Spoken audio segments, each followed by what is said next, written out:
भाइयों बहनों, नमस्कार।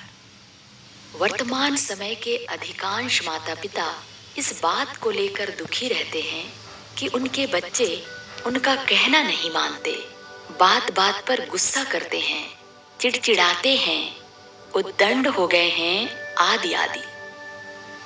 बंधुओं, यही कुसंस्कारी बच्चे यदि समय रहते न सुधर पाएं, तो बड़े होकर अपने ही माता पिता पर हाथ उठाते हैं। कई बच्चे अपने वृद्ध माता पिता को वृद्धाश्रम तक भेज देते हैं और कुछ तो बड़ी बड़ी दुर्घटनाओं को भी अंजाम देते हैं, जिसका दंश परिवार और समाज को झेलना पड़ता है।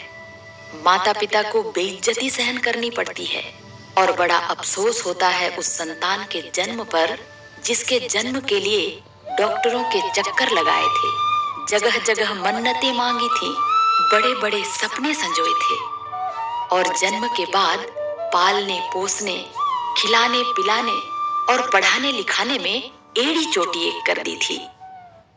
भाइयों बहनों, अब आपके हमारे लिए यह एक गहन मंथन का विषय है कि आखिर माता पिता और परिवार वालों ने संतान के परवरिश में ऐसी कौन सी कमी कर दी थी, उनसे ऐसी कौन सी भूलें हो गई थी जिसके कारण उन्हें संतान के होने पर आज पश्चाताप करना पड़ रहा है।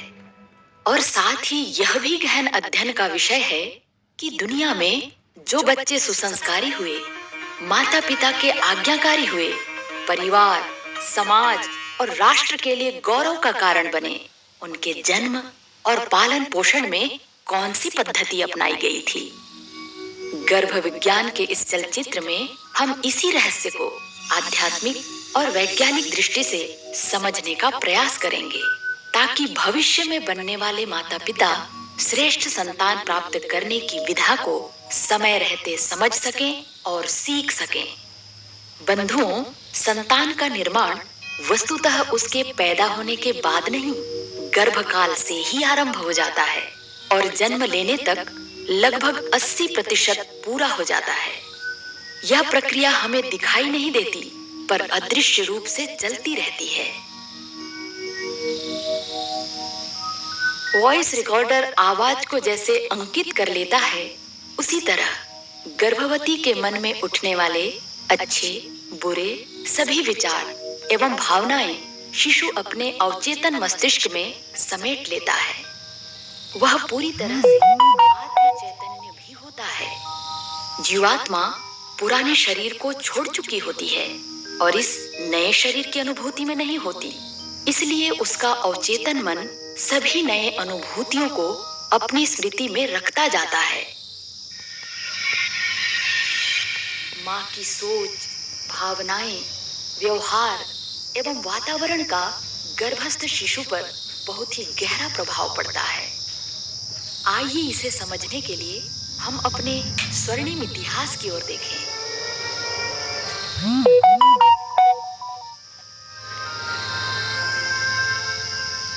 आपने राजा ऋतध्वज की धर्मपत्नी सती मदालसा का नाम सुना होगा, जो स्वयं ब्रह्मज्ञानी थीं और गर्भ विज्ञान की भी ज्ञाता थीं, जिन्होंने अपने तीनों पुत्रों विक्रांत, सुबाहु और अरिदमन को ब्रह्म ज्ञान की शिक्षा गर्भ में ही दी थी, जिससे वे तीनों युवावस्था में ही संन्यास धारण कर सारा जीवन लोक मंगल में लगा दिया। राजा ऋतध्वज ने एक दिन महारानी मदालसा के समक्ष अपनी चिंता व्यक्त करते हुए कहा कि आपने तीनों पुत्रों को सन्यासी बना दिया। यदि ऐसा ही रहा तो मेरा राजकाज कौन संभालेगा। इस पर महारानी मदालसा ने उत्तर दिया कि महाराज, चिंता न करें, अगला संतान जो आएगा उसे हम कुशल शासक बनाएंगे। और बंधुओं, ऐसा ही हुआ। राजा ऋतध्वज और महारानी मदालसा दोनों ने ही गर्भ धारण के 3 माह पूर्व से ही संकल्प पूर्वक वातावरण बनाना प्रारंभ कर दिया। शौर्य और साहस से संबंधित साहित्य का अध्ययन किया। शयन कक्ष को वीरता के प्रतीकों से सजाया। गर्भधारण के बाद 9 माह तक अर्थात गर्भावस्था में ही शिशु को राजनीति की शिक्षा और एक कुशल राजा के संस्कार दिए। परिणाम यह हुआ कि उनका चौथा पुत्र अलर्क अपने पिता से भी अधिक कुशल और प्रतापी राजा बना। हस्तिनापुर नरेश राजा दुष्यंत दुर्वासा ऋषि के श्राप के कारण अपनी पत्नी शकुंतला को भूल चुके थे। उस समय राजा दुष्यंत का पुत्र रानी शकुंतला के गर्भ में पल रहा था और माता शकुंतला कश्यप ऋषि के संरक्षण में थी। शकुंतला ने पति वियोग के दुख का प्रभाव संतान पर नहीं पड़ने दिया, बल्कि उसके श्रेष्ठ सृजन के लिए अपने चिंतन, आहार, विहार, दिनचर्या और व्यवहार को उत्कृष्ट स्तर का बनाया। माता की साधना और ऋषि आश्रम के दिव्य वातावरण ने बच्चे को वीर योद्धा, चक्रवर्ती सम्राट के रूप में विकसित किया। वह बाल्यावस्था में ही शेर के दांत गिना करता था। उस बालक का नाम भरत था, जिसके नाम पर ही हमारे इस देश का नाम भारत पड़ा। इसी प्रकार जीजाबाई ने शिवाजी का, माता सीता ने लवकुश का और पुतली बाई ने गांधी का निर्माण किया। बंधुओं, हमारे भारतीय संस्कृति में मनुष्य को सही मायने में मनुष्य बनाने और उत्तरोत्तर महामानव, देव मानव बनाने की प्रक्रिया संस्कार परंपरा के रूप में रही है। संस्कारों की परंपरा से भारत रहा महान, भारत रहा महान। संस्कारों की गरिमा से, संस्कारों की गरिमा से भारत रत्नों की खान। मेरा भारत रहा महान, मेरा भारत रहा। इस विशिष्ट पद्धति की खोज करने वाले अध्यात्म जगत के महान वैज्ञानिक हमारे ऋषि हुए हैं। यज्ञ के माध्यम से संपन्न होने वाले ये 16 संस्कार जन्म के पहले से लेकर मृत्यु के बाद तक आत्मा के परिशोधन का सशक्त माध्यम रहा है। जन्म के पहले गर्भ संस्कार के रूप में प्रथम 3 संस्कार अर्थात गर्भाधान, पुंसवन एवं सीमंतोन्नयन संस्कार संपन्न किए जाते थे।